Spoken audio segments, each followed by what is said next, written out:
Hello friends. कल एक अच्छी वैकेंसी आई है, junior judicial assistant and junior judicial assistant computer. High court की वैकेंसी है, लेकिन इसमें ऐसा कुछ स्पेशल क्वालिफिकेशन या योग्यता की मांग नहीं की गई है कि इसमें कोई वकील या सिविल जज बनने के लिए जो होता है क्वालिफिकेशन, ऐसा कुछ नहीं है। नॉर्मल आपके पास ग्रेजुएशन होना चाहिए और कंप्यूटर की डिप्लोमा होना चाहिए, बस ये अगर ये दो है तो आप इसका फॉर्म भर सकते हो। कल से फॉर्म स्टार्ट हो चुका है 31/10 से। ओके।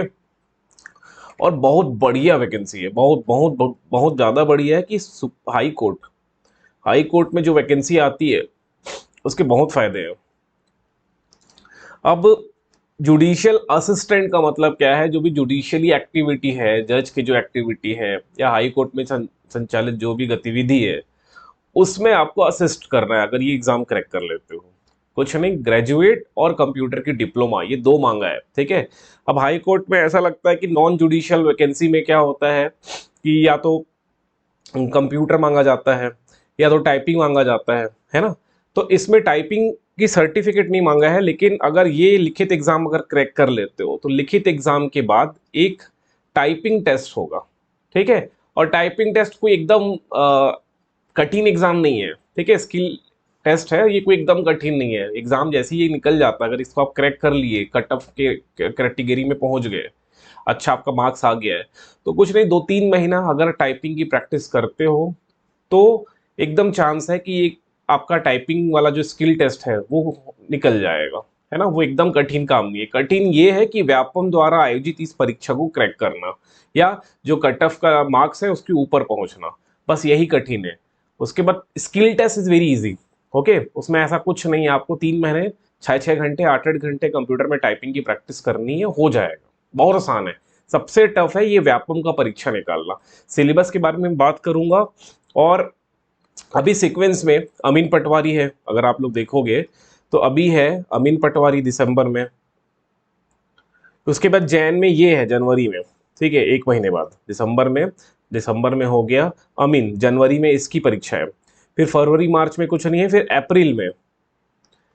अप्रैल में है एक परिवहन विभाग का और एक मंडी उप निरीक्षक, दो वैकेंसी अप्रैल में है। तो अभी से अगर तैयारी करते हो ना यार, तो अभी 4 एग्जाम आपको देना है। अमीन पटवारी फॉर्म भरा चुका है, आप लोग भरी भी चुके होंगे। जनवरी में इसका है, फॉर्म चालू है, ये भर लीजिए। फिर अप्रैल में 2 एग्जाम और है। सबका सिलेबस कॉमन है, ऐसा नहीं कि सिलेबस अलग अलग है, एकदम कॉमन सिलेबस है। ठीक, सिलेबस की अगर बात करूं तो बताऊंगा आपको। पहले मैं थोड़ा क्वालिफिकेशन की ओर चलता हूं। एग्जाम का लास्ट डेट कब है वो थोड़ा देख ले। फॉर्म भरने का लास्ट डेट जो है 25/11 है। लास्ट डेट की इंतजार मत करना, आज कल में जाके फॉर्म भर लो। और जो परीक्षा है हमारी वो है 4 जनवरी को। 4 जनवरी को इसका एक्सपेक्टेड एग्जाम डेट है, ठीक। पोस्ट देख लेते हैं, थोड़ा इसको समझने का प्रयास करेंगे। जो जूनियर जुडिशियल असिस्टेंट है, ठीक, इसमें टोटल 124 वैकेंट पोस्ट है। 124 पोस्ट है। यूआर के लिए 46 है, एससी के लिए 25 है, एसटी के लिए 31 है, ओबीसी के लिए 22 पोस्ट है इसमें, ठीक है। और इसमें ना जो टोटल 124 में से 11 वैकेंसी फिजिकली डिसेबल्ड पर्सन या जो विकलांग होते हैं उनके लिए रिजर्व्ड है। ओके, आप लोग देख सकते हो क्या क्या है। ब्लाइंड एंड लो विजन है, डेफनेस है, हियरिंग इम्पेयर्ड है, लोकोमोटर डिसेबिलिटी, सब पढ़ लेना। 124 वैकेंसी है जूनियर जुडिशियल असिस्टेंट में। मांगा क्या गया है, आप ग्रेजुएट हो किसी भी स्ट्रीम में, ग्रेजुएट बीए हो, बीएससी हो, बीकॉम हो, बैचलर ऑफ इंजीनियरिंग बीई हो, किसी भी हो, ग्रेजुएट हो, इसमें ग्रेजुएशन लिखा है पहला। और सेकंड जो पॉइंट लिखा है वो है आपके पास डिप्लोमा होना चाहिए कंप्यूटर में, कहीं से भी, इधर आईटीआई से हो या किसी दूसरे बोर्ड या यूनिवर्सिटी से हो। अगर आप डीसीए करे हो, diploma in computer application, eligible हो। आप पीजीडीसीए किए हो, आप एलिजिबल हो, लेकिन 1 ईयर का डिप्लोमा मांगा है। अब आप लोग अगर बीसीए वाले होंगे, बैचलर ऑफ कंप्यूटर एप्लीकेशन, ये डिप्लोमा नहीं है, ग्रेजुएशन हो गया। तो बीसीए है तो भी आपके पास 1 year diploma course in computer होना चाहिए, इसमें लिखा है। तो कहीं कहीं ऐसा होता है कि अगर आप बीसीए हो, एमसीए हो, तो वो आप अलाउ करोगे, लेकिन इसमें कहीं लिखा नहीं है। ओके, तो आपके पास 1 year diploma course in computer from ITI और एनी इक्विवेलेंट रिकॉग्नाइज्ड बोर्ड और यूनिवर्सिटी से होना चाहिए।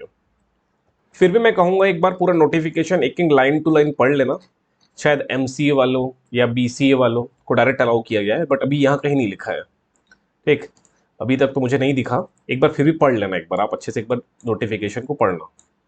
लेकिन अगर हम बात करें नॉर्मल ग्रेजुएशन जिनके पास है या किसी भी प्रकार का ग्रेजुएशन है, आपके पास 1 ईयर का कंप्यूटर एप्लीकेशन कंप्यूटर कोर्स का डिप्लोमा होना चाहिए। बस यही 2 चीज मांगा है, ग्रेजुएशन एंड कंप्यूटर का डिप्लोमा, ठीक है। सिलेबस के बारे में मैं बात करूंगा, लेकिन ये गोल्डन अपॉर्चुनिटी की सीक्वेंस में एग्जाम होने वाला है। अमीन के पास ये है, फिर उसके बाद परिवहन उप निरीक्षक है, उसके बाद मंडी उप निरीक्षक है, तो एकदम सीक्वेंस में है और सबका सिलेबस लगभग सेम है। अब इसमें एक और वैकेंसी है हाईकोर्ट वाले में, जूनियर जुडिशियल असिस्टेंट, ये कंप्यूटर स्पेसिफिकली यहाँ लिखा है, ओके। तो इसमें टोटल 9 पोस्ट है, UR के लिए 5 पोस्ट है, SC में 1 है, ST में 2 है, OBC में 1 है, तो टोटल 9 पोस्ट है। मतलब UR के लिए 5 रहेगा, मेल के लिए 4 रहेगा, बाकी सब जितने कैंडिडेट है, जैसे SC है तो SC के लिए केवल 1 नहीं है, 1 + 4 5, तो टोटल 6 वैकेंसी है। ST के लिए 2 + 5 7 वैकेंसी है, ऐसा समझिएगा। इसमें मिनिमम क्वालिफिकेशन एंड एक्सपीरियंस जो मांगा गया है वो ये है कि must be graduate from any recognised university. इसमें भी ग्रेजुएशन की बात कही गई है कि आप ग्रेजुएट हो, plus post graduation diploma in computer, मतलब इसमें डिप्लोमा कंप्यूटर से नहीं चलेगा, इसमें आपका PG होना चाहिए, post graduation diploma in computer, मतलब PG DCA हो गया, है ना, ये अलाउड होगा इसमें। From any institute recognised by university, okay, तो आपके पास यहां पर होना चाहिए PG DCA। एक बार MCA वाले एक बार थोड़ा कंफर्म करिएगा इसको, या MSc कंप्यूटर साइंस वाले थोड़ा कंफर्म कर लीजिएगा फॉर्म भरते समय। बाकी कहीं मुझे दिखा नहीं, पर पढ़िएगा, नोटिफिकेशन पढ़िएगा, शायद डायरेक्ट MSc है या MSc कंप्यूटर साइंस में है या MCA वाले हैं, तो उनको post graduation diploma in computer करने की जरूरत है कि नहीं, थोड़ा फॉर्म नोटिफिकेशन को पढ़ लीजिएगा, ठीक।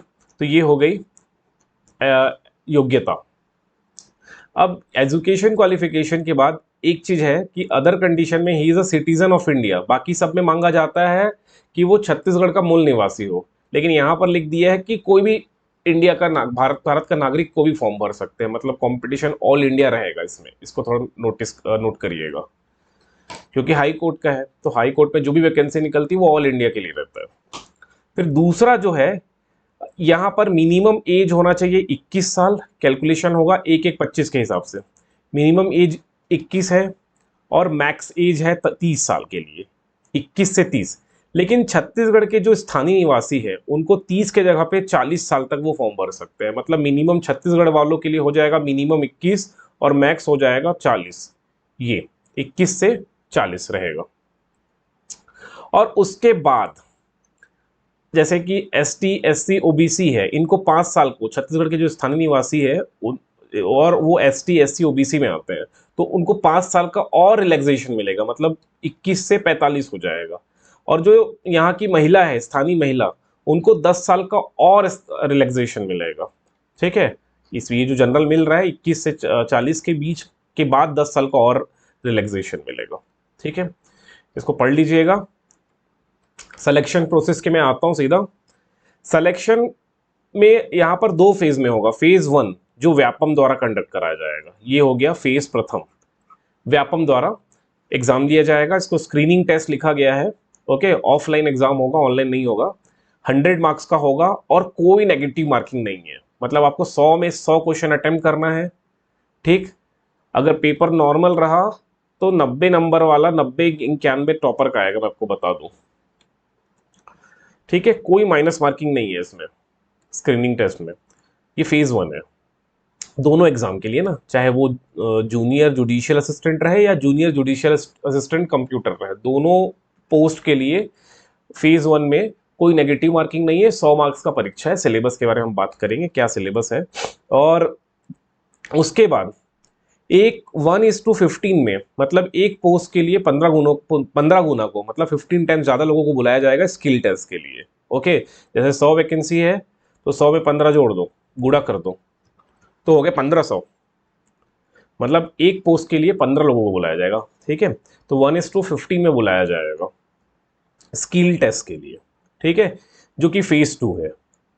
फेज 1, अगर फेज 1 ही टफ है ना, जो व्यापम द्वारा कंडक्ट कराया जाएगा, फेज 1 निकल गया तो फेज 2 में उतना लोड नहीं लेना है, राइट। इसलिए फेज 1 पे ज्यादा फोकस करना है और मैक्स टू मैक्स मार्क्स लाना है।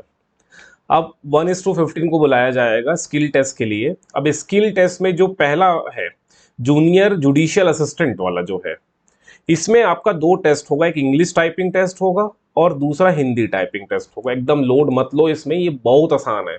अगर 2 महीने भी, अगर 2 महीना आप अच्छे से टाइपिंग की प्रैक्टिस करोगे तो हो जाएगा। ठीक है, इट्स वेरी इजी, बहुत आसान है, बहुत बहुत आसान है, ठीक।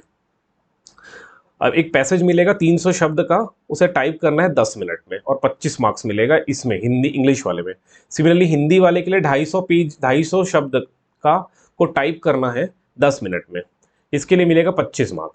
अगर कोई मिस्टेक आप करते हो, देखो बैक स्पेस अलाउ नहीं होता टाइपिंग परीक्षा में, ठीक है, आप जो लिख लिया उसको मिटा नहीं सकते, ऐसा रहता है टाइपिंग टेस्ट में। तो एक बार लिखते जाओगे, मिटाने का कोई ऑप्शन नहीं होगा।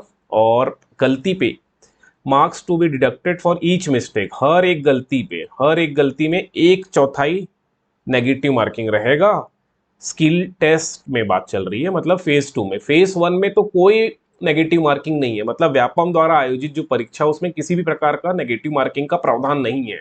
लेकिन जो फेज 2 होगा उसमें स्किल टेस्ट में 1/4 नेगेटिव मार्किंग रहेगा, उसको नोट करिएगा। The test shall be conducted in open source operating Ubuntu में, वर्ड प्रोसेसर लाइबर ऑफिस में आपकी टाइपिंग परीक्षा आयोजित की जाएगी। तो एग्जाम निकालने के बाद उबंटू अपने लैपटॉप में इंस्टॉल करिए और ये वाला ऑफिस में प्रैक्टिस करिएगा टाइपिंग का, ठीक है, समझ गए।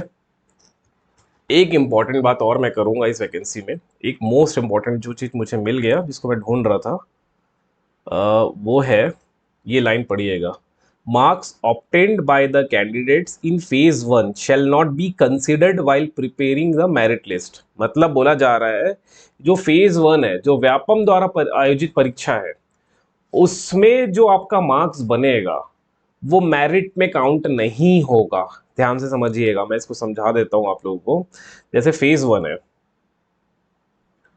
फेज 1 पहला चरण ये कंडक्ट कराएगा व्यापम, और इसमें जो मार्क्स बनेंगे वो केवल और केवल क्वालिफाइंग नेचर के हैं।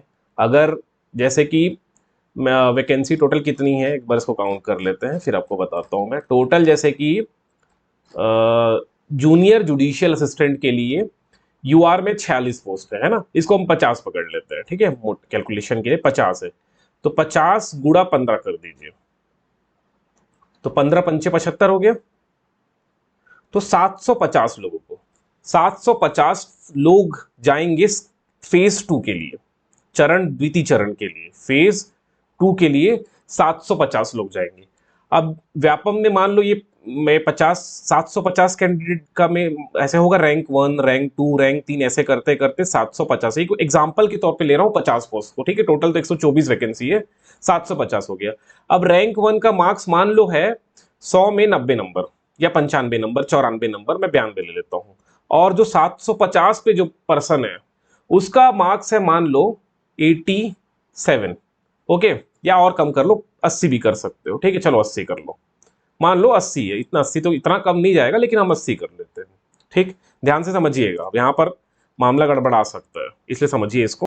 ओके, मैं यूआर की ही बात कर रहा हूँ, पहले यूआर को समझिएगा। अगर देखोगे रैंक 1 का मान लो 95 नंबर है, रैंक 1 का 95 मार्क्स है, और रैंक जो 750 है जो लास्ट है ना, मैं एक एग्जांपल लिया हूँ 50 पोस्ट में, 50 पोस्ट का एक एग्जांपल लिया हूँ, है ना, मैं 50 पोस्ट का एग्जांपल लिया हूँ, उसके 15 गुना को मल्टीप्लाई किया तो 15 पंचे 75 हो गया, तो 750 लोग को बुलाया गया स्किल टेस्ट के लिए, ठीक है, मतलब फेज 2 की बात चल रही है। तो रैंक 1 वाला पाया है 95 नंबर फेज 1 में, और रैंक 750 वाला पाया है 80 नंबर किसमें, फेज 1 में। तो जैसे ही इन लोग फेज 2 में जाएंगे तो इनके ये मार्क्स का अब कोई वैल्यू नहीं है। ये 95 लाया है उसकी कोई वैल्यू नहीं है, ये 80 नंबर लाया उसकी कोई वैल्यू नहीं है, क्योंकि फर्स्ट फेज में जो नंबर मिले हैं उस क्वालिफाइंग नेचर है फेज 2 जाने के लिए, उसका कोई वैल्यू नहीं, मेरिट में कोई नहीं बनेगा। अब आपका द्वितीय चरण है फेज 2, फेज 2 सेकेंड चरण। अब सेकेंड जो चरण है इसमें फिर से एग्जाम लिया जाएगा, है ना। कितने कितने मार्क्स का लिया जा रहा है, लिया जा रहा है 50 नंबर का लिया जा रहा है ना, 50 नंबर का लिया जा रहा है। अच्छा, जूनियर जुडिशियल असिस्टेंट की बात करूं तो 25 50 नंबर के लिए जा रहा है। ठीक है, अब ये जो 50 नंबर का है, ठीक, ये 50 नंबर और इसमें 1/4 नेगेटिव मार्किंग भी है। फेज 1 वाले में तो नेगेटिव मार्किंग नहीं है। अब मान लो ये जो रैंक 1 लाया था पहले चरण में, ये बंदा लाता है केवल टाइपिंग टेस्ट में 10 नंबर लाया, ठीक, और ये जो बंदा है 80 नंबर वाला, ये टाइपिंग टेस्ट में ले आया 40 नंबर, ठीक। अब 80 में 40 नहीं जोड़ने वाला है ना, ये मार्क्स 95 और ये 80 का कोई वैल्यू ही नहीं है। आपको ये 10 और 40 नंबर है, इसी में मेरिट बनेगा। अब ये 40 वाले का सिलेक्शन हो जाएगा और ये 10 वाला बाहर भी हो सकता है, 10 नंबर ऑब्वियसली बाहर हो जाएगा। ठीक है, भले वो रैंक 1 था व्यापम में, लेकिन हाई कोर्ट का जो सेकंड चरण होगा उसमें वो डिस्क्वालीफाई हो जाएगा और बाहर हो जाएगा सिलेक्शन प्रोसेस से। ठीक है, तो एट लास्ट मैं क्या बोलूं, मैं सिलेबस बताऊंगा सिलेबस क्या है। एट द एंड में मैं यही बोलूंगा, ठीक है, टोटल संख्या बहुत है, 15 गुना को बुलाया जा रहा है ना, 15 गुना को बुलाया जा रहा है, मतलब जो भी वैकेंसी की संख्या है उसका 15 टाइम्स को बुलाया जा रहा है। ओबीसी में 22 प्लस 46 हो गया, उसका 15 टाइम्स कर लो, 46 में 22 जोड़ दो, 6 2 8, 6 2 8 हो गया, 4 2 6 हो गया, तो 68 टोटल पोस्ट हो गए। इस 68 का 15 गुना को बुलाया जाएगा। ठीक, तो इस एग्जाम में अगर जिनको सरकारी नौकरी की एकदम नीड है अभी, तो आप व्यापम की जो सिलेबस है, अभी सिलेबस के बारे में बात करेंगे, उसको बहुत अच्छे से पढ़ो। अगर आपका नंबर अगर कैटेगरी में हो और आपका नंबर 60 नंबर 50 नंबर भी आ रहा है, 50-60 नंबर भी ले आ रहे हो, ठीक है, ओबीसी वाले एसटी वाले और नीचे चले जाओ एसटी में, तो अगर उतना नंबर भी ले आ रहे हो, क्योंकि 15 गुना को बुलाया जा रहा है ना, एक पोस्ट के लिए 15 गुना को बुलाया जा रहा है स्किल टेस्ट के लिए, तो इतना ले भी आते हो, मैं नहीं बोल रहा हूँ 90 लाओ 95 लाओ, इतना नंबर ले आओ कि डिजायर्ड जो कट ऑफ है उसके ऊपर रहो आप। जितना 15 गुना को बुलाया जा रहा है उसके ऊपर रहो। अब ये मत सोचो कि केवल 60 पोस्ट है, आप 60 गुणा 15 कर लो, उतना नंबर रैंक में आप ले आओगे। जैसे जैसे हम बात कर रहे थे अभी ओबीसी के लिए 60 पोस्ट है, तो इसको 15 से गुणा कर दो, तो टोटल 900 हो गए। 900 कैंडिडेट को बुलाया जाएगा स्किल टेस्ट के लिए, उनके व्यापम के मार्क्स का कोई वैल्यू नहीं है, वो स्किल टेस्ट में जाएंगे और यहां जी जान लगा दो, टाइपिंग परीक्षा में एकदम जी जान लगा दो, तो हो सकता है जो सबसे नीचे है वो भी रैंक 1 ला सकता है फाइनल में। समझ में आ रहा है। तो जिनका सिलेबस ढंग का नहीं हो पाया है, या जिनका जीएस अच्छा नहीं है, मैथ्स अच्छा नहीं है, एकदम अच्छा नहीं है, तो सिलेक्शन तो होगा ही नहीं, व्यापम ही क्रैक नहीं कर पाओगे। लेकिन उतना भी अच्छा नहीं है तो आप रैंक 1 मत लाओ ना, रैंक 2 मत लाओ ना, रैंक 600 ले आओ, रैंक 700 में अपना नाम ले आओ, और 600-700 में आपका नाम आ गया, आप स्किल टेस्ट के लिए जाओगे, स्किल टेस्ट में भी फोड़ो, है ना, टाइपिंग बहुत अच्छे से प्रैक्टिस करो। ठीक है, समझ में आ रहा है। ठीक है, चलिए सिलेबस की ओर चलेंगे, लेकिन इसके पहले एक चीज और बताना था। स्किल टेस्ट में अगर जूनियर जुडिशियल असिस्टेंट कंप्यूटर की बात करें, तो इस केस में केवल इंग्लिश टाइपिंग में टेस्ट लिया जाएगा 50 मार्क्स का, 1/4 नेगेटिव मार्किंग होगा, 500 शब्द का एक पैसेज मिलेगा जिसको 20 मिनट में टाइप करना है, और हर एक गलती के लिए 1/4 मार्क्स कट जाएगा। ठीक, अब मैं आपको बता दूं इस एग्जाम को क्रैक करने की स्ट्रेटेजी टोटली डिफरेंट होगा। जो व्यापम का अमीन पटवारी या फिर व्यापम पटवारी, जो भी व्यापम की परीक्षा है उस इस एग्जाम से इसका स्ट्रेटेजी अलग होगा। ठीक, कमेंट करिएगा, मैं इसको बताने का प्रयास करूंगा। सिलेबस की ओर पहले चलते हैं, ज्यादा टाइम ना वेस्ट करते हुए, बट ये बहुत बढ़िया एग्जाम है, इसका नेचर टोटली डिफरेंट है। चलिए, 25 नंबर का आ रहा है भारत का जीके, ठीक है, इंडियन सामान्य अध्ययन और छत्तीसगढ़ का सामान्य अध्ययन, दोनों मिला के 25 नंबर का आ रहा है। ठीक, कंप्यूटर से प्रश्न पूछे जा रहे हैं 15 अंक के, सामान्य मानसिक योग्यता से 15 प्रश्न पूछे जा रहे हैं, सामान्य गणित से 15 प्रश्न पूछे जा रहे हैं, सामान्य हिंदी से 15 प्रश्न पूछे जा रहे हैं। जनरल इंग्लिश से 15 प्रश्न पूछे जाएंगे। ठीक, तो ये हो गया टोटल 100 नंबर। फिर जूनियर असिस्टेंट के लिए स्किल 2 की बात की जा रही है ना, सॉरी फेज 2 की स्किल टेस्ट की बात की जा रही है। अगर जूनियर जुडिशियल असिस्टेंट है तो 50 मार्क्स का है, 25 हिंदी टाइपिंग, 25 इंग्लिश टाइपिंग। लेकिन जूनियर जुडिशियल असिस्टेंट कंप्यूटर की अगर हम बात करें, कंप्यूटर की बात करें, तो इस केस में 50 मार्क्स का केवल इंग्लिश टाइपिंग टेस्ट होगा, जो कि 500 शब्दों का होगा। पहला फेज को निकालने का प्रयास करिए, सेकंड, और इस एग्जाम को निकालने के लिए एक बहुत ही सिंपल सी फंडा है, आपको फोकस करना होगा। जीके 25 नंबर का है, मैथ्स जो है 15 नंबर का है, हिंदी 15 नंबर का, मतलब हर सब्जेक्ट को ऐसा नहीं कि तोड़ दिया गया है। देखो सबको लगभग लगभग इक्वल इक्वल मार्क्स मिले हैं। 25 नंबर का जीके है तो ऐसा नहीं कि जीके बहुत आसान है, बहुत बड़ा वास्ट सिलेबस है, राइट। कंप्यूटर 15 मार्क्स के आ रहा है तो इसको बहुत अच्छे से फोकस करिए, 15 मार्क्स वाला इजी है, क्योंकि मैथ्स को फोकस करिए, इजी है मैथ्स वाले तो कर ही लोगे। ठीक, सॉरी ये रीजनिंग था, सॉरी ये रीजनिंग है, 15 मार्क्स का रीजनिंग है, 15 मार्क्स का मतलब 30 मार्क्स का हो जा रहा है। 30% वेटेज रख रहा है मैथ्स रीजनिंग, और 15 कंप्यूटर जोड़ दो तो 45 नंबर तो ऐसे ही आ जा रहा है। 15 नंबर का हिंदी है, 15 नंबर का इंग्लिश। अगर जीएस नहीं भी आता तो भी इस एग्जाम को क्रैक किया जा सकता है। चलिए, फॉर मोर असिस्टेंस मुझे इस नंबर पे व्हाट्सअप करिए 8109252008। ये एग्जाम क्रैक किया जा सकता है, ठीक है, बहुत ईजी है। इस नंबर पे व्हाट्सअप करिए, हम आपसे डिटेल में बात करेंगे।